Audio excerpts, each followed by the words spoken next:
Hello my YouTube family, कैसे हैं आप लोग। आई होप आप लोग अच्छे होंगे। Welcome back to my new blog.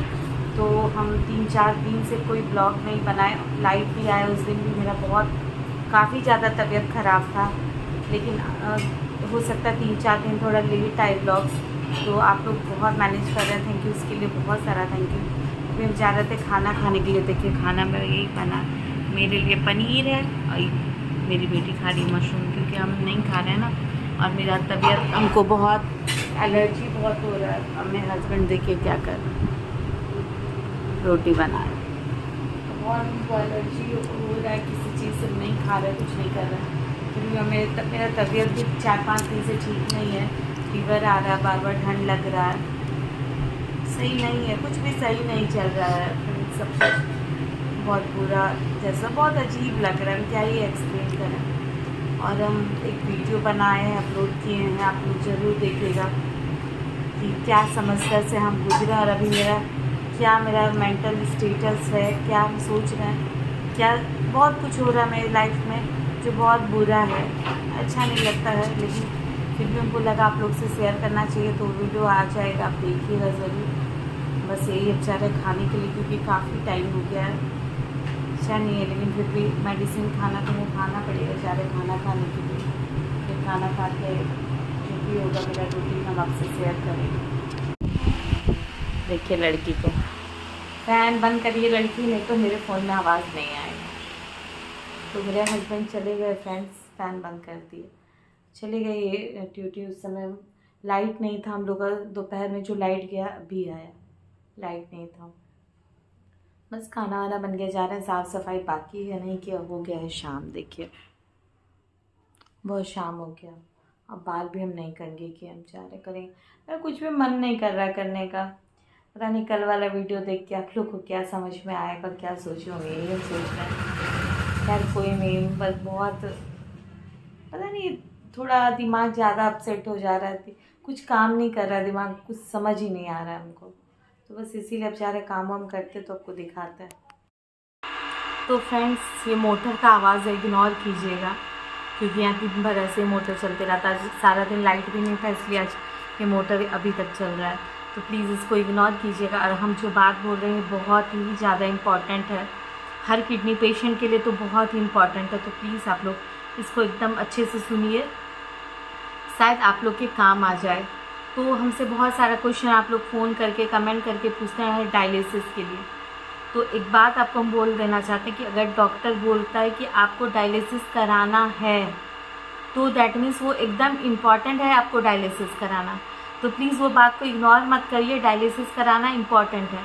ऐसे भी अगर 5 से ऊपर क्रिएटिनाइन हो जाए तो डायलिसिस बहुत इम्पॉर्टेंट है। 5 से नीचे है तो आप उसको नहीं भी करवाइए, टेस्ट करवाइए, अगर क्रिएटिनाइन ज़्यादा आता है तो फिर करवाइए। लेकिन अगर आपका यूरिया और आपका क्रिएटिनाइन बढ़ रहा है तो प्लीज़ डायलिसिस जितना टाइम टू टाइम आपको, वीक में 1 बार बोला तो 1 बार, वीक में 2 बार बोला है तो 2 बार, वीक में 3 बार बोला है तो 3 बार, आपको डायलिसिस बहुत इम्पॉर्टेंट है। और आप लोग बहुत सारा पूछते हैं कि डायलिसिस पेनफुल है क्या, तो कुछ प्रोसीजर से डायलिसिस पेनफुल नहीं है। बहुत ज़्यादा गर्मी है फ्रेंड्स, तो प्लीज़, हम फैन वैन बंद है फिर भी हम, क्योंकि आवाज़ बहुत आता है और हमको अच्छा नहीं लग रहा है। तो अगर आपका मतलब क्रिएटिनाइन बढ़ रहा है तो आपको ट्रांसप्लांट और डायलिसिस बोलते हैं डॉक्टर। तो डायलिसिस बहुत इंपॉर्टेंट है। आप लोग को क्वेश्चन है कि डायलिसिस पेनफुल होता है क्या, तो आपको हम बता देते हैं कि सबसे अच्छा डायलिसिस फिस्टूला से होता है। फिस्टूला बहुत इंपॉर्टेंट है, बनवाना चाहिए। और सबसे अच्छा फ्लो आता है, जितना ज़्यादा ब्लड बाहर निकलेगा उतना ही फिल्टर होकर अंदर जाएगा, ये सबसे बड़ी बात है। तो ये बहुत ज़रूरी, आप समझिए कि जो भी, अगर पानी स्पीड से मोटर से ऊपर चढ़ेगा तो ऊपर ऑब्वियसली टंकी जल्दी भरेगा। तो बस ऐसे ही है, अगर फ्लो ज़्यादा है ब्लड का तो डायलिसिस बहुत अच्छा होगा, ज़्यादा होगा और ब्लड भी ज़्यादा प्यूरिफाई होगा। तो फिस्टूला से सबसे अच्छा फ्लो आता है और फिस्टूला बहुत इम्पॉर्टेंट है। अगर फिस्टूला से, लेकिन क्या है, पेनफुल है, डायलिसिस पेन होता है, जब नीडलिंग होता है तो वो पेन होता है। और कभी कभी बीपी के कारण अगर ब्लड प्रेशर लो है तो भी हाथ पूरा दर्द होने लगता है डायलिसिस में। तो अगर आपको फिस्टूला से नहीं कराना तो फिर फार्मा कैप और कैथरेट जो चीज़ है, लेकिन कैथरेट क्या है, उसका 1.5 महीना ही लाइफ है। 1.5 महीना के अंदर उसको हटवाना ज़रूरी। अगर कैथरेट ज़्यादा लंबा टाइम तक है तो वो इन्फेक्शन करने लगता है बॉडी में। इन्फेक्शन यानी कि सीवरिंग, पेट में इन्फेक्शन, सीवरिंग, बुखार बहुत ज़्यादा हमेशा आना, सांस लेने में प्रॉब्लम, तो ये सारा प्रॉब्लम होने लगता है कैथरेट अगर ज़्यादा दिन हो तो, क्योंकि उसमें फैट्स जमने लगता, प्रोटीन जमने लगता, उसकी वजह से प्रॉब्लम होता है। और तीसरा है फार्मा कैप आराम से 1.5 साल तक चलता है और उसमें 1.5 साल होते होते उसमें भी इन्फेक्शन होता है, लेकिन वो थोड़ा लंबा टाइम तक चलता है, उसमें लेट से इन्फेक्शन होता है। बस यही अंतर है कैथरेट और फार्मा कैप में, ठीक है। और फार्मा कैप और कैथरेट से पेनफुल डायलिसिस नहीं होता, आराम से रिलैक्स होकर आप लेटिए, डायलिसिस कराइए।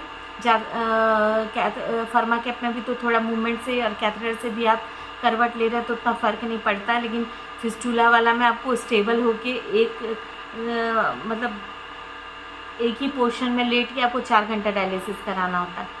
और कोई ज़्यादा किसी का क्रेटिनाइन बढ़ रहा है, कैथरेट नहीं लगा, फार्मा कैप नहीं लगा, तो आप क्या कर सकते हैं, थाई में लाइन डाल के, वो आप वहाँ टेक्नीशियन करता है, थाई में लाइन डालते हैं और उससे डायलिसिस होता है। तो थाई में जो लाइन डलता है उसका एक बात आप याद रखिएगा, कहीं भी कोई टेक्नीशियन कोई भी आपको बोले कि उसको 1 महीना तक आप चलाइए, बिल्कुल नहीं।